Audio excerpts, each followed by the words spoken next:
What's up guys, good evening my chilla party. Well, this is your NSEJS Biology Master Teacher Akshansh and welcome back to the next session for NSEJS 2025 Biology Basic to Advanced series. Now in the previous class, I had given you a brief introduction about the cell where we had talked about the discovery of the cell theory and the factors that limit cell size or cell volume. Very important for your upcoming NSEJS 2025 paper. So now today we'll continue with the prokaryotic cell. So on the basis of the complexity of the cell structure, the organisms, they can be classified as eukaryotic or prokaryotic. This is what we have been learning since childhood, right? Well, you are still a kid, but let's continue. Okay, so on the basis, let me just write this thing. On the basis of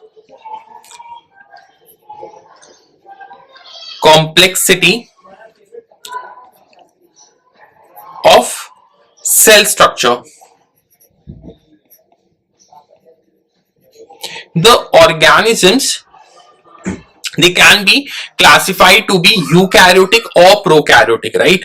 So the organisms can either be prokaryotic or eukaryotic.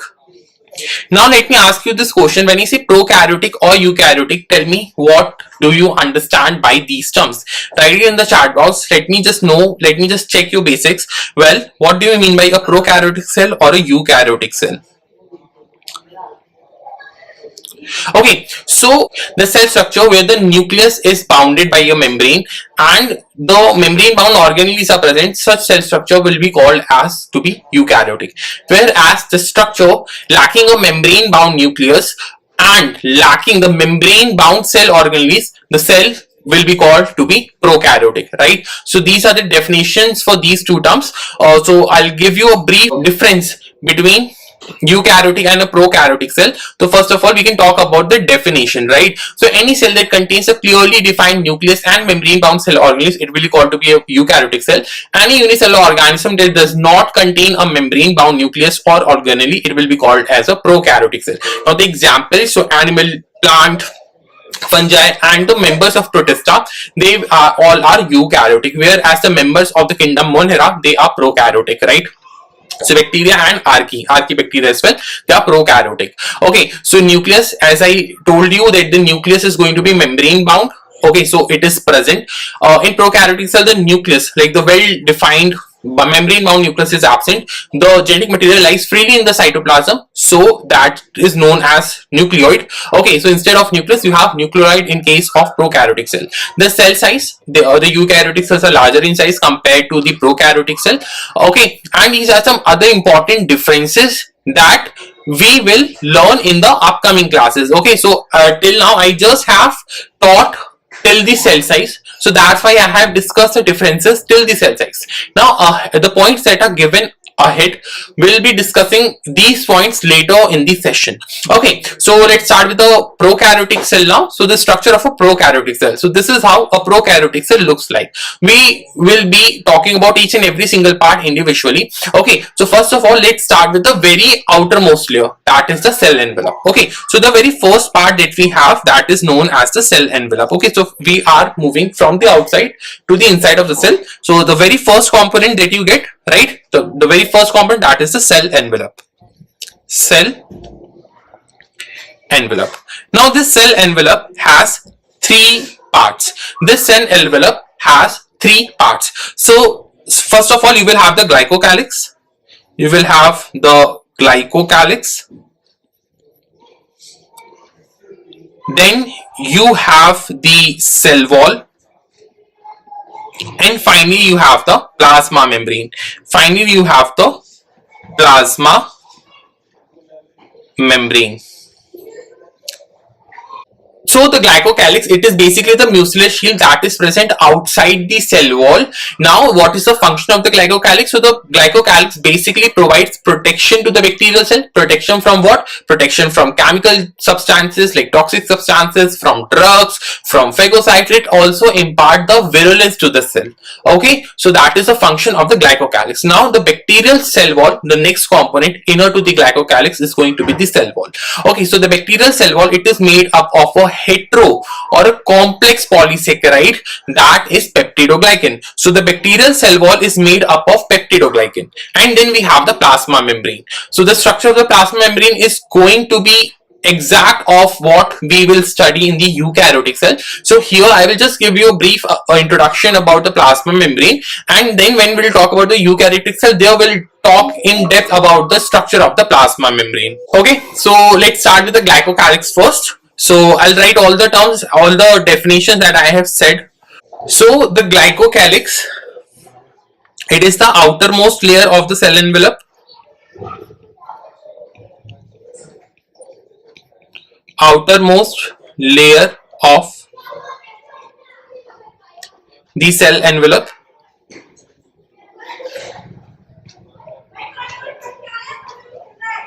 Well, it is a mucilage shield present outside the cell wall.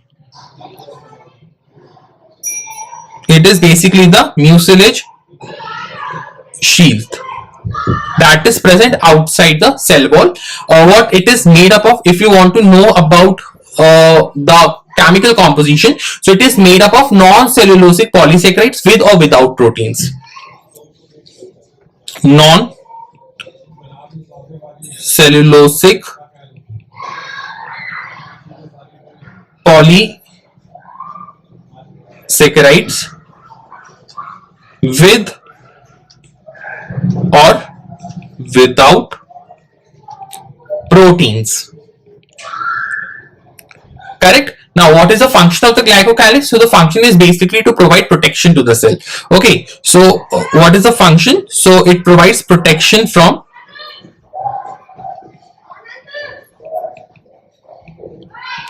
harmful chemicals,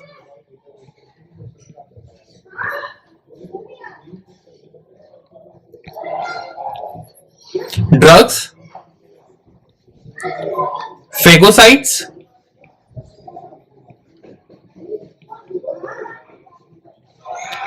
and it also imparts virulence to the cell. Okay, so I'll write it in the next statement. It imparts virulence. It imparts virulence to the cell. Okay, so these are all the important points about glycocalyx. Now we'll talk about the cell wall, and then we'll talk about the plasma membrane. So let's start with the cell wall first. Before teaching you about the cell wall, I would like to tell you about the technique of Gram staining. So before we continue with the bacterial cell wall, let's talk about Gram staining. So the Gram staining, it was developed by Christian Gram in year 1884. Okay, so this technique, this is a staining technique. It is a differential staining technique. Okay, so it is what? It is a differential. It is going to differentiate between the types of cells. Okay, so it is a differential staining technique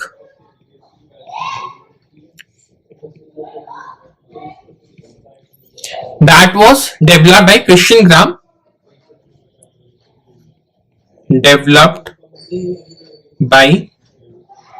Okay, so I'll change the color of the pen. Christian Gram in year 1884. So on the basis of the Gram staining, the bacteria, they can be classified as Gram positive bacteria or Gram negative bacteria. Okay, so on the basis of, after performing the Gram staining,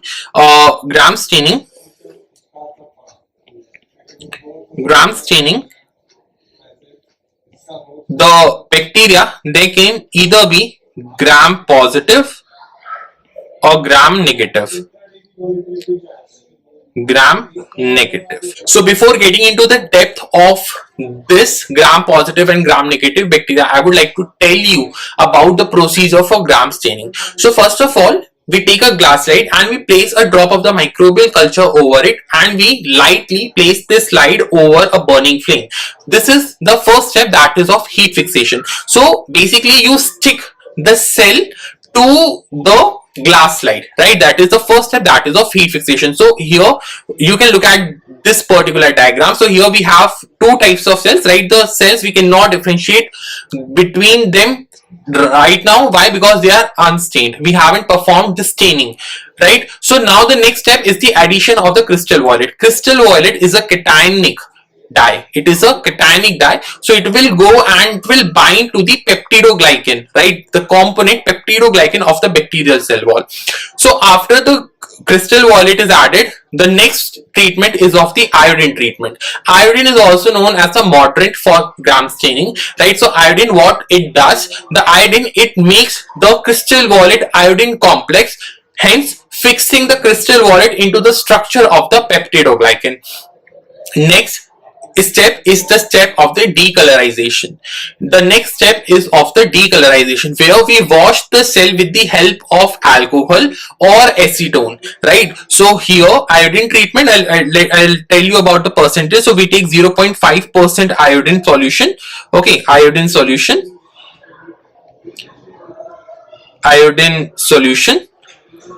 okay, and then we decolorize it with the alcohol, or we use acetone.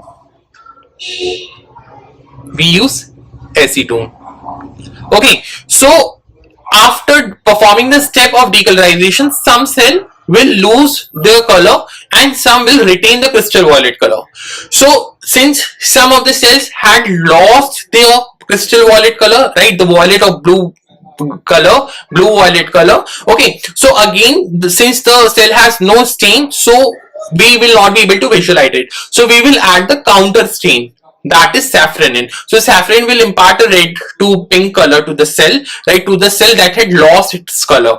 Okay, so counter stain is safranin. Now I'll tell you what is the final outcome of the procedure, right? So here we had taken the sample. First we heat fixed the sample, then we added the crystal violet. So since crystal violet it's a cationic dye, it will enter into the cell wall, it will bind there, over there, and all the cells will get colored. What color will they have? Purple violet color. Okay, then you add iodine. Iodine, it basically forms the crystal violet iodine complex, fixing the dye into the cell wall of the bacteria. Then you perform the step of decolorization, that is the washing with alcohol or acetone. So during the decolorization, some cell, they will lose their crystal violet color and some will retain the color. So those cell who have retained this purple violet color, they will be called to be gram positive, since they are showing positive result with the gram staining. Some of the cells that had lost their violet color, right, so again they would have become colorless. So we will add a counter stain, safranin, to stain those cells, okay, and these cells will appear to be red to pink in color under the microscope. So these cells which are red to pink in color, they will be called as gram negative. Okay, so what actually happens, the gram positive bacteria, they have a very thick cell wall having a very high peptidoglycan content. So that's why the crystal violet iodine complex that gets formed, right, the complex is well preserved by the structure of the cell wall. So that's why the gram positive, even after performing the step of decolorization, they don't lose their color. The gram negative bacteria, they have a thin cell wall having it in two layers, right? You have the outer membrane and you have the inner membrane. Okay, so the inner membrane has actually the peptidoglycan, and the peptidoglycan content is less. So when you perform the step of washing, the outer membrane gets disrupted. The inner membrane also loses the crystal violet iodine complex. Hence, the cell loses the color. And when you stain it with some other color, let's say safranin, so it will attain the pink color. So ultimately, this is the gram staining. Okay, so basically it is clear that gram positive or gram negative bacteria, they are going to have differences in the cell wall structure.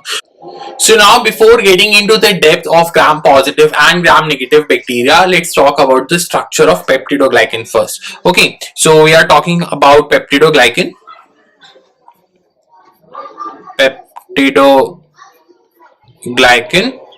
So peptidoglycan, it is basically a heteropolysaccharide.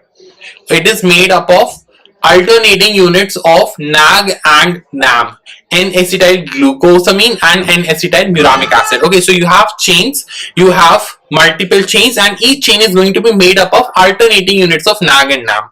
Okay, so the monomers that are there, monomers, so NAG and NAM. What is NAG? N-acetyl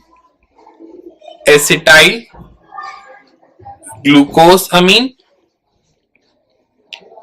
And what is NAM? N-acetyl muramic acid.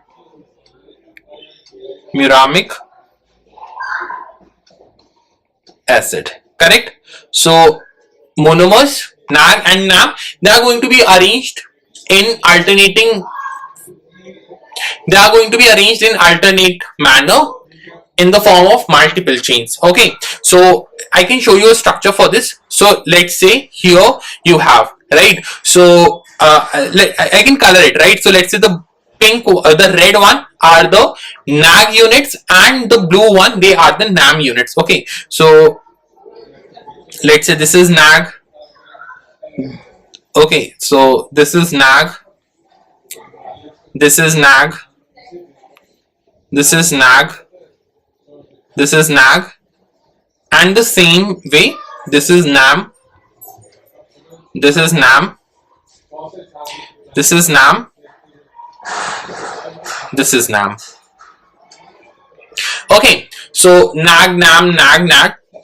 So the chains made up of NAG and NAM, they are held together by the cross-linking of polypeptide stretches, by the cross-linking of short stretches of polypeptide. Okay, so basically the polypeptide, right, the peptide chain, it attaches itself to the NAM unit. So if you can see, if all the blue dots, see, with all the blue circles, there are short stretches of peptide are attached, right, and there is the cross linking between these polypeptides. Okay, so the length can be from 3 amino acids to 5 amino acids. Okay, so if you'll refer to some good books, there you will also read about pentaglycine linkage. Okay, so we are not going to into this much of depth. You just need to understand that peptidoglycan, it has NAG and NAM. The NAG and NAM, that is N-acetyl glucosamine and N-acetyl muramic acid, they are arranged in alternate manner to make chains, and the chains are held together by the cross linking of short polypeptide stretches. The length of the polypeptide stretches can be from 3 amino acids to 5 amino acids. Okay, so you can look at the detailed structure of the peptidoglycan. This is what the peptidoglycan looks like. Now we can differentiate between gram positive and gram negative bacteria. Okay, so let's talk about the properties of the gram positive first. Gram positive bacteria. So the gram positive bacteria, first, they have a single layered cell wall. They have a single layered cell wall. So first is they have single layered cell wall. Okay, now the cell wall, it is thick, it is thick, 20 nanometer to 80 nanometer. Thickness is going to be 20 nanometer to 80 nanometer, right? It is going to be 20 nanometer to 80 nanometer. Okay, the peptidoglycan content is very high. High peptidoglycan content, that is about 70 to 80%. 70 to 80% is peptidoglycan only. Low lipid content. It has low lipid content. If we have to mention the example of gram positive bacteria, so the very common example is Bacillus subtilis. Okay, so example, Bacillus subtilis. Okay, So Bacillus subtilis is a gram-positive bacteria. It is a rod-shaped bacteria. It is a gram-positive bacteria. Okay, so this is all about the gram-positive bacteria. We can look at the diagram as well. So if you can see here, we have the plasma membrane. This is the, I'll just highlight it with the help of a laser. Okay, so this is the plasma membrane. You can see these are the membrane proteins.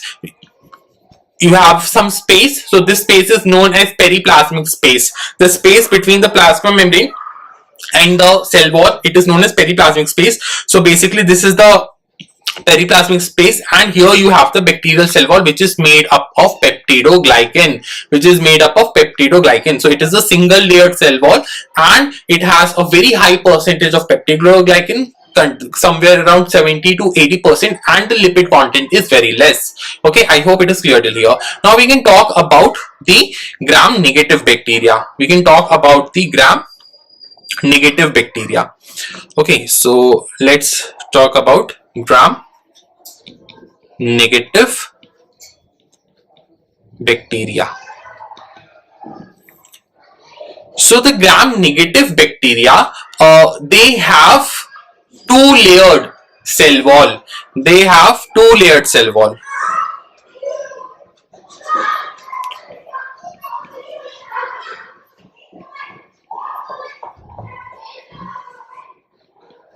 Now you have the outer membrane and the inner membrane.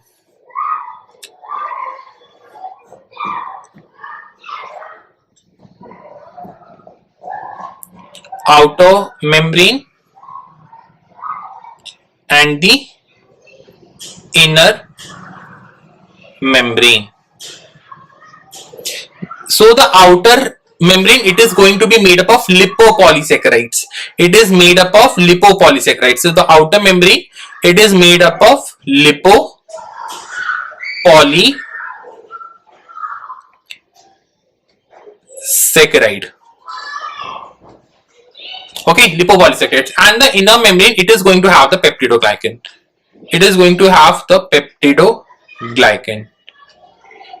Now, please remember that the peptidoglycan is less and the lipid content is high, somewhere around 20 to 30%. Okay, so the cell wall in gram negative, low peptidoglycan content, and it has high lipid content, that is somewhere around 20 to 30%. Okay, now the thickness. So the thickness is 8 to 12 nanometer.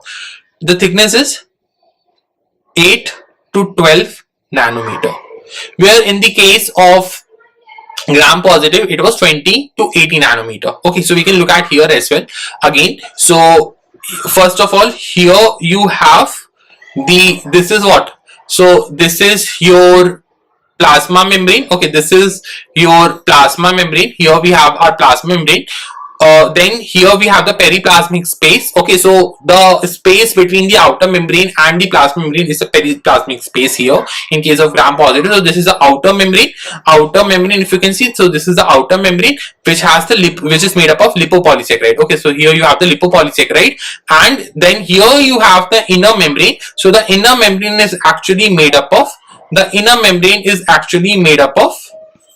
the peptidoglycan. Okay, so here you have the peptidoglycan, correct? Okay, so we are done with gram positive bacteria and gram negative bacteria. Now we'll continue with the other components. Okay, so we are done with the initial components. So this is all about the gram staining and the gram positive and gram negative bacteria. Now we can talk about the innermost component of the bacterial cell envelope, that is the plasma membrane. Okay, so plasma membrane, I can write all the details here itself, right? So we are done with the cell wall. Now plasma membrane. So we are just going to have a brief introduction about the plasma membrane. We'll talk about the in-depth structure of plasma membrane. Well, I'll teach you the eukaryotic cell. Okay, so the plasma membrane is going to be made up of phospholipid bilayer. It is going to be a phospholipid bilayer right? Phospholipid bilayer. Now phospholipid bilayer, and it is going to have proteins, right? So the proteins, now the proteins can be intrinsic, extrinsic and transmembrane proteins. Okay, so the proteins are going to be intrinsic proteins, extrinsic proteins and the transmembrane protein.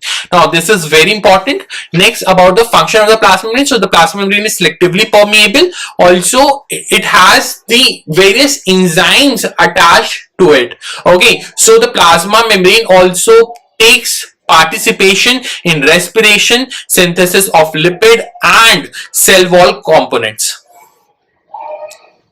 Okay, so I'll write all these points. It is selectively permeable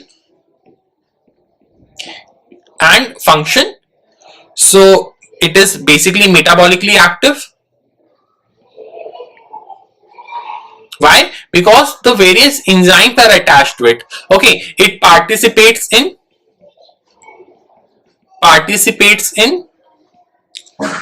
respiration, synthesis of lipids and cell wall components.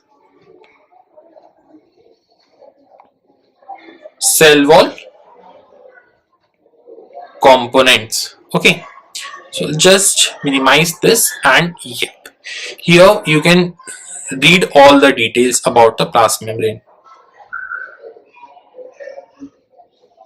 Correct? I hope everything is clear till here. So we are done with the very first component of the prokaryotic cell, that is the cell envelope. Okay, so now let's talk about the next component, that is your cytoplasm. So the next component that we have, that is cytoplasm. Cytoplasm, so it is a crystallocolloidal complex. It is a crystallocolloidal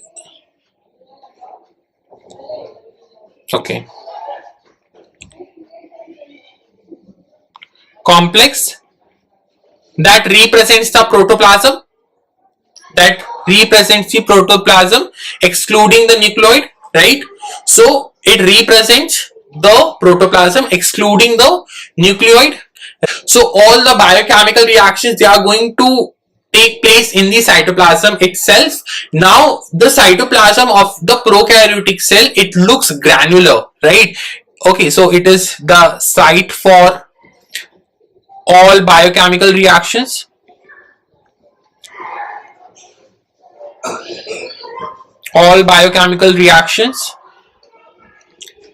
Right? It is a site for all biochemical reactions.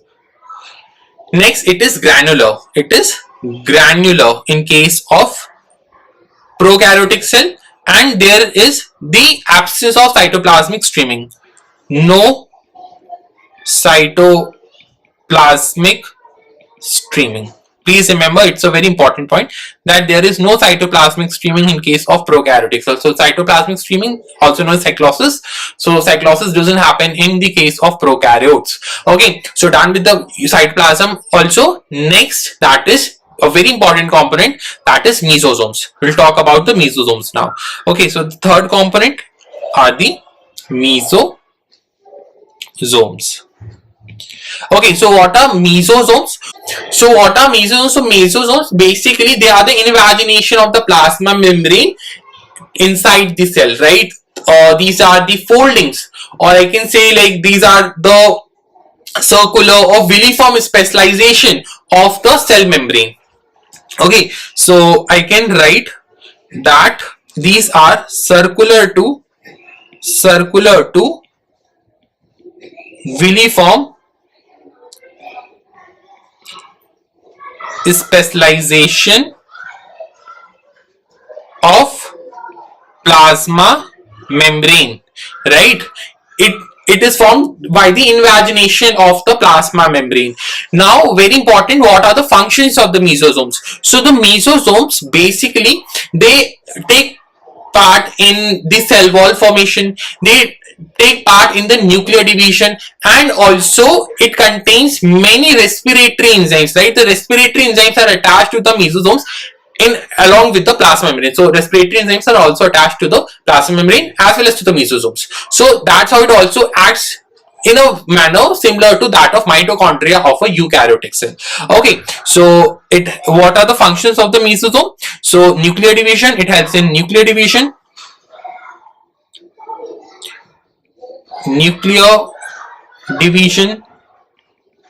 it helps in cell wall formation,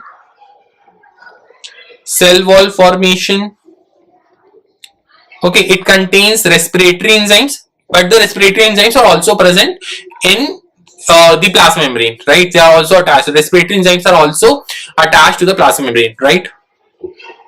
It contains, or I can say the respiratory enzymes are also attached to the mesosomes. Okay.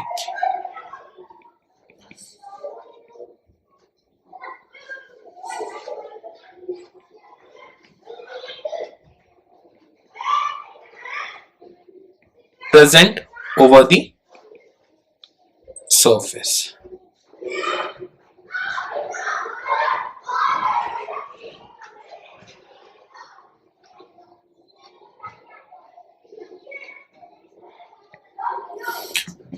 Okay, and the next is, it is equivalent to mitochondria.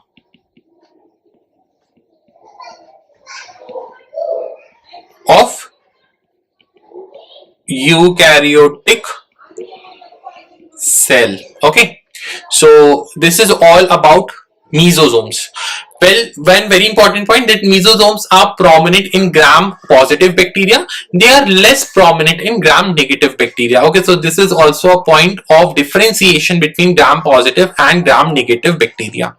Now, the next, that is ribosomes. Next, ribosomes. Okay, so prokaryotes, they have 70 S type ribosomes. They have 70 S type ribosomes. Again, when we'll talk about eukaryotic cell, then I'll teach you about ribosomes in detail. Then I'll tell you what the 70 S signify. Okay, so just for now, remember that ribosomes that are there in the prokaryotes, they are 70 S type ribosomes. Next to ribosomes, they are going to be what? They are going to be made up of rRNA plus protein. So they are ribonucleoproteins particles. Okay, these are RNPs. Protein made up of rRNA and proteins. And what is the function? So ribosomes are the protein factories. They are the protein factory. They are the protein factories for a cell. Okay, so you also have to learn about the structure known as polysome. What are polysomes? What are polysomes, or I can also call them as polyribosomes? So if you know, the mRNA carries the genetic information and the mRNA guides the formation of the protein, right? It provides the sequence of the amino acids in the form of genetic code, right? So here you have the mRNA, here you have the mRNA. mRNA will carry all the information required for the synthesis of protein, and here you have the ribosomes. Okay, so when multiple ribosomes, when they are attached to the same mRNA, so in a way they are making several copies of the same protein. So this structure is known as polysomes. This structure is known as polysomes. So what can be the number of these ribosomes? 4 to 8. 4 to 8 ribosomes attached to the same mRNA to create multiple copies of the same protein. This is known as polysome. Okay, I hope it is clear to all of you. So we are done with ribosomes as well. The next is the chromatophores. The next is chromatophores.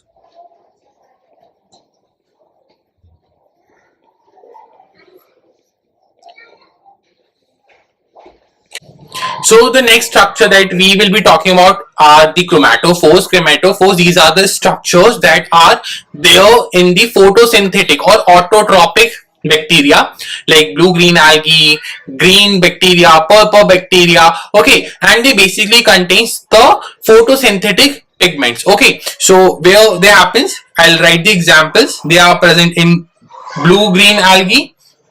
Okay, green and purple bacteria, green and purple bacteria, right? Basically those who have the ability to perform photosynthesis bacteria, right? Matlab I'll write photosynthetic. Okay, so these are photosynthetic bacteria. Okay, what is the function? So they basically contains the pigments responsible for photosynthesis. Okay, so they have the photosynthetic pigments. If you want some example like bacteriochlorophyll, bacteriophyophytin, and carotenoids. So bacteriochlorophyll, bacteriophyophytin,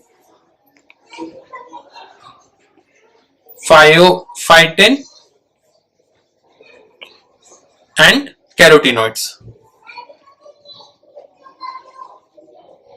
etc. So chromatophores, they are very important for, and you can expect a question from this part. Okay, so please read about chromatophores, they are really very important. Okay, so the next structure is going to be our nucleoid. Okay, so the nucleoid, it is also known as genophore, right?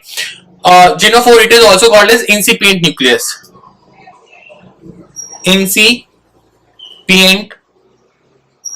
nucleus, it is also known as chromoneme, it is also known as chromoneme, it is also known as prochromosome,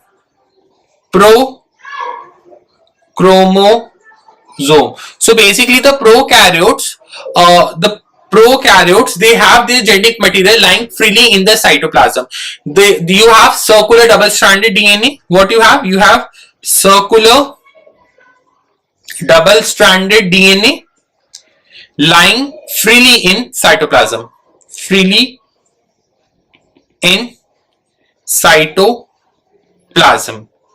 Now, very important point, that the DNA is actually naked. It is naked. What it is? It is naked. When I say naked, that means it is not wrapped with histones, right? The histones are not there.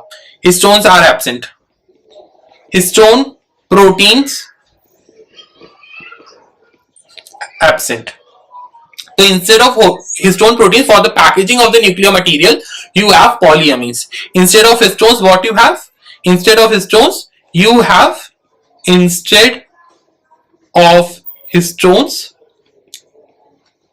we have polyamines.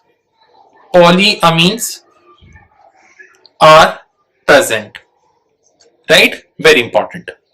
So nucleoid, we are done with, we are done with nucleoid. Now the next are the plasmids. What are plasmids? Change the color of the pen. Plasmids. So what are plasmids? Plasmids are self-replicating extrachromosomal circular double-stranded DNA. What it is? Self-replicating extrachromosomal.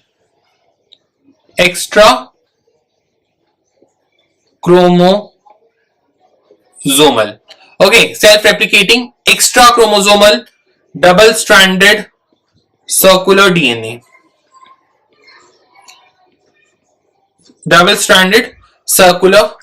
Okay, plasmid, self-replicating extrachromosomal circular DNA. So the plasmid, they carry the extra genes, right? Any gene which is responsible for the growth and development, right? The genes that are very crucial for the survival of the cell, they are going to be present in the nucleoid. Some extra characters, right? For example, resistance to any particular antibiotic, right? So these type of genes are there in the plasmid. Okay, so it is not necessary that every type of bacterial cell is going to have a plasmid. Some carry plasmid. Okay, so plasmids, they are the gene taxi. The plasmids, they are the gene taxi, right? They are very important for recombinant DNA technology. They are very important for the RDT, for genetic engineering. Okay, so we are done with plasmids as well. So the next topic that we have are the inclusion bodies. Okay, so now what we have, the next topic is of inclusion inclusion bodies. Okay, so we have three types of inclusion bodies in case of prokaryotes. The first one are the gas vacuoles. Gas vacuoles. We have inorganic reserves. Okay, so also known as inorganic inclusions. And then we have the food reserves. Food reserves. Okay, so I had taught you that the cytoplasm in prokaryotes, it is granular in nature. So these granules are basically the inclusion bodies plus ribosomes. So the inclusion bodies, gas vacuoles. Okay, so gas vacuoles, it occurs in, let's say, BCG, blue-green algae, and it maintains the buoyancy. Okay, so these are basically the vesicles filled with gas. What are gas vacuoles? These are gas vesicles. Okay, these are gas vesicles. When I say gas vesicles, so they are present in blue-green algae. What is the function? The function is to provide buoyancy. It provides a buoyancy to the cell. So inorganic inclusions, so these are basically the reserves of inorganic compounds. Let's say phosphate granules, sulfur granules, iron granules, etc. etc. So okay, so I'll write just the examples. You have phosphate granules, you have sulfur granules, you have iron granules, okay, etc. Correct. Then food reserves. So these are the granules made up of food that has to be reserved, like cyanophycin starch. Okay, so one example is cyanophycin starch. Cyanophycin starch. You can have lipid globules.